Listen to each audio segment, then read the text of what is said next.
सुर-ताल, राग तो हमको कहीं भरतनाट्यम, कथक नहीं नज़र आ रहा है। उधर बीजेपी, एनडीए में एक साथ में तो प्रेस कॉन्फ्रेंस जो कर नहीं पाए, वो हम पर आ रहे हैं। दूसरी इम्पोर्टेंट बात ये है कि बार-बार कह रहे हैं कि कहाँ से नौकरियाँ देंगे, कहाँ से रोज़गार देंगे। तब सवाल क्यों नहीं पूछा जब प्रधानमंत्री जी कह रहे थे हर साल 2 रोज़गार दें, हर साल 2 करोड़ रोज़गार देंगे और साथ ही साथ 15 लाख खाते में देंगे, 20 लाख तक आंकड़ा गया था, पर हमको भी नहीं मिला। नविका जी पता नहीं आपको मिला कि नहीं मिला।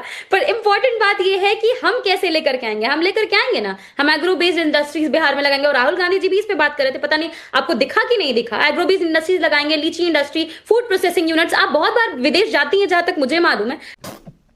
हेलो दोस्तों, आज के वीडियो में हम आपके लिए एक धमाकेदार डिबेट लेकर आए हैं जो कि आपको बहुत मजा आएगा। तो दोस्तों हो जाइए तैयार, क्योंकि इस डिबेट में आपको मिलेंगे तीखे तकरार। तो बिना देरी किए चलिए शुरू करते हैं आज का ये जबरदस्त डिबेट। हम भी जाते हैं और हम देखे हैं कि वहां पे कैंड फूड्स मिलता है, क्योंकि ठंडे प्रदेश होते हैं, सब्जियां अक्सर मिला नहीं करती हैं, तो कैंड में कैबेज मिलता है, कैंड में मटर मिलता है। हमारे यहाँ कई सब्जियों के उत्पादन है, हम बाहर भेजेंगे, पर विल पावर चाहिए ना। जैसे 5 सालों में 2015 से लेकर 2020 में 60% गुजरात में एमएनसी का ग्रोथ हो गया और साथ ही साथ 48% एक्सपोर्ट बाहर होता है। वही वाला काम हम बिहार में करेंगे। हम यहाँ पे agro based industry, fishery industry, dairy industry, silk processing unit सब कुछ हम लगाएंगे बिहार में, अपने आप रोजगार जनरेट होगा। पर जब शहाबुद्दीन जी की बात करते हैं, ओसामा जी की बात करती हैं, तो किस मुंह से आते हैं योगी आदित्यनाथ और बिहार में इनकी बात करते हैं? योगी आदित्यनाथ पे आईपीसी का कौन कौन सा धारा लगा है? 147, 295, 297, 436, 506, बहुत सारे हैं। अब मैं पूछ दूं ओसामा जी पर कितना लगा है, तो पूछिए ना, बताएंगे कितना लगा है। और जो शहाबुद्दीन की बात करते तो हैं, आप बताइए। ओसामा जी को डिफेंड कर रही हैं, आप शहाबुद्दीन और ओसामा को डिफेंड कर रही हैं। आप कह रही हैं कि जो कांड हुआ था वो नहीं हुआ था, बिहार की जनता को उसे भूल जाना चाहिए थे, एसिड डालकर लोगों को मार दिया, उसकी बात नहीं करनी चाहिए। Osama fit to be deputy CM, आप ये कहना चाह रही हैं? प्रियंका भारती जी क्लैरिफाई कर दीजिए।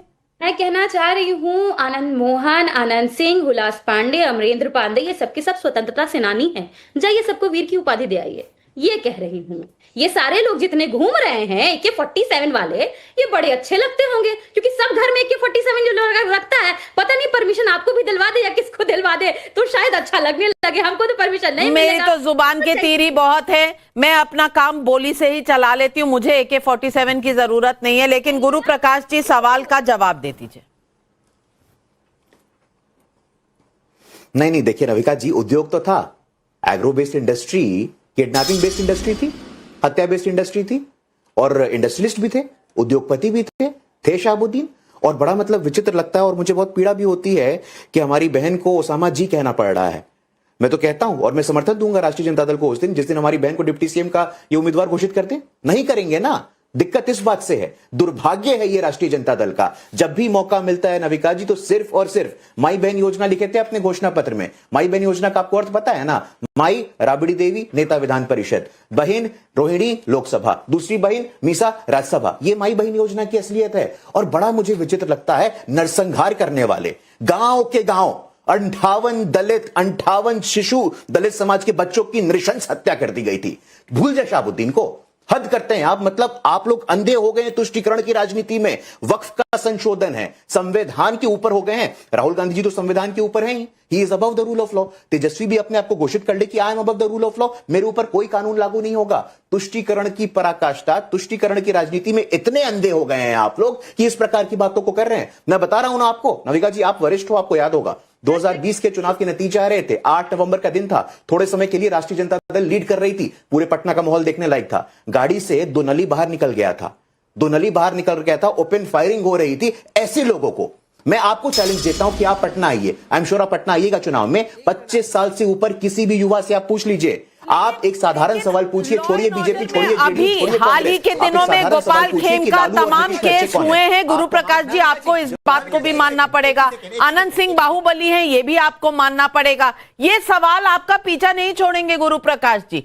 ठीक है, रिकॉर्ड लालू जी का जो रहा सो रहा, पर आपका भी दामन बिल्कुल साफ सुथरा नहीं है जिस तरह के कैंडिडेट है, इसका जवाब दीजिए। नहीं, मैं बिल्कुल जवाब देने को तैयार हूं। अनंत सिंह के ऊपर कोई नरसंहार का आरोप है क्या? आप अपने रिकॉर्ड को कंगालिए, अपनी रिसर्च टीम को बोलिए, आप किसी के भी कहिए 2005 के पहले कितने मैसेकर्स हुए थे।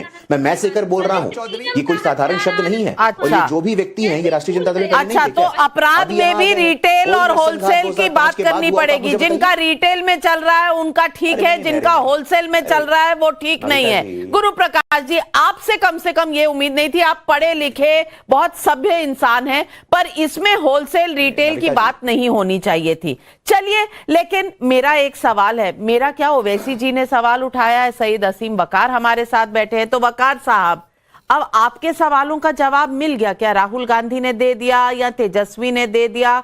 आप बताइए, क्योंकि वो 19% जिसके हकदार तेजस्वी जी हैं, राहुल गांधी जी हैं, पीके जी भी उस पर आस लगाए हैं, ओवैसी जी भी उस पर आस लगाए हैं। अब आंसर ले लीजिए।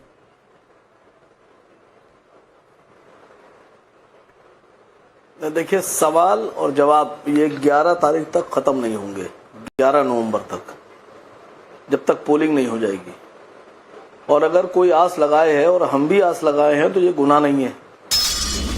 अगर हम लोगों ने डिमांड कर दी कि आप एक डिप्टी सीएम मुसलमानों से भी ऐलान कर देते तो क्या गुनाह कर दिया साहब?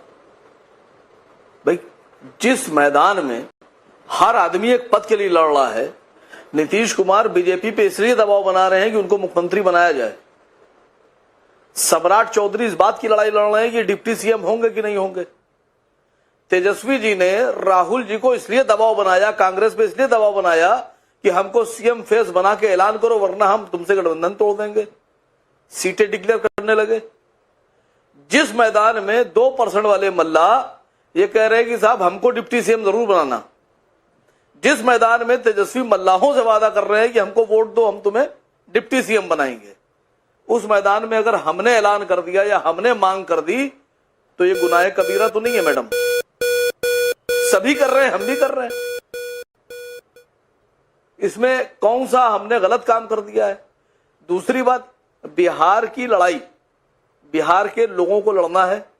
बिहार के लोगों को अपना अच्छा बुरा पता है। उनको यह पता है कि पिछले 20 साल में किसने लूटा, 15 साल में किसने लूटा, और आगे वो लूटेंगे कि नहीं लूटेंगे, ये बिहार की जनता को तय करना है। हर बच्चा, मैं समझता हूं कि सबसे ज्यादा बेहतरीन और समझदार लोग बिहार के हैं। सारी स्टेट में समझदार लोग हैं, लेकिन बिहार के लोग मैं समझता हूं ज्यादा समझदार है। उनको पता है कि उनको अगली बार किसको चुनकर भेजना है। तो आपका सवाल क्या है? और मैं सिर्फ एक चीज कहना चाहती हूँ असीम वकार साहब, आप ये जो 2% मल्ला कहते हैं ना, जिस तरह से कहते हैं, जिस अंदाज से कहते हैं, मुझे कहीं ना कहीं इसकी चोट लगती है। चाहे वो 2% हो, 1% हो, एक आदमी हो, आप लेकिन उस आदमी का इस देश में उतना ही हक है जितना किसी और का। आप अपनी बात रख सकते हैं, लेकिन क्योंकि आपके 19% है तो 2% वाले की इज्जत नहीं है, स्टैंडिंग नहीं है, ये अंदाज मुझे सही नहीं लगता। हर आदमी सम्मानित है। आप अपना सवाल पूछिए, और आप सवाल पूछ रहे तो प्रियंका भारती जी जवाब देंगी। प्रियंका भारती जी, अब बताइए, 19% के नुमाइंदे क्यों ना डिप्टी सीएम हो? नविका जी, हमने कब कहा कि सब पहली बात तो ये है कि जो 2% 3% वाला राग है, सब लोग अब अलापना बंद कर दे तो बेहतर होगा। इसलिए क्योंकि वो अति पिछड़े हैं, और अति पिछड़ों की संख्या बिहार में 36% है। और जैसा नविका जी ने कहा कि वो 2 भी हो, भी हो और आधा व्यक्ति कोई भी हो, सबको सम्मान मिलने का उतना ही हक है। और तेजस्वी जी ने तो खुद ही कहा ना कि बिहार में हमने अभी एक डिप्टी सीएम दिया और भी डिप्टी सीएम आने बाकी हैं, और इतनी तकलीफ इनको हो रही है। तो मैं एक सवाल पूछ दूंगी, जब हमने सबसे पहला जनता दल की हमारी सरकार बनी, पहले होम मिनिस्टर हमने मुस्लिम समुदाय से दिए, ओवैसी जी से पूछ के दिया था।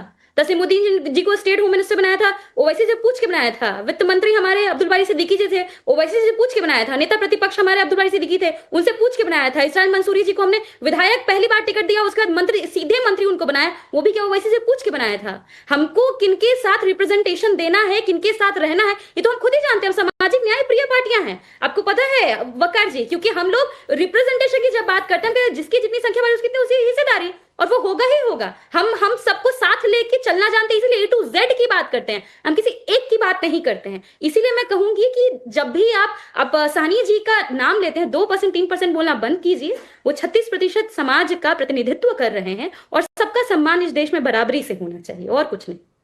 लेकिन प्रियंका जी, आपने दुखती रग ही छेड़ दी। चलिए, वही तो कह रहे हैं कि जिसकी जितनी संख्या भारी उसकी उतनी हिस्सेदारी। तो फिर 19% वाला तो सीएम होना चाहिए। क्यों अनंत विजय जी, 19% वाला फिर सीएम नहीं होना चाहिए क्या? यही तो ओवैसी जी कह रहे हैं। मुझे लगता है प्रियंका जी बहुत ओजस्वी वक्ता है आरजेडी की, लेकिन उनसे अभी एक सेल्फ गोल हो गया। ये बात कहने की आवश्यकता अभी नहीं थी कि जिसकी जितनी संख्या बारी उसकी उतनी हिस्सेदारी। और जब वो ये बात बोल रही थी तो वकार साहब मुस्कुरा रहे थे, तो मुझे लगा कि शायद उन्होंने सेल्फ गोल कर लिया है बिहार में। और ये नारा देने के बाद और जाति जनगणना कराने के बाद, जो जनगणना नहीं सर्वे कराने के बाद, उस समय नीतीश बाबू और तेजस्वी जी साथ थे, और उस समय करने के बाद भी अगर किसी मुसलमान को ये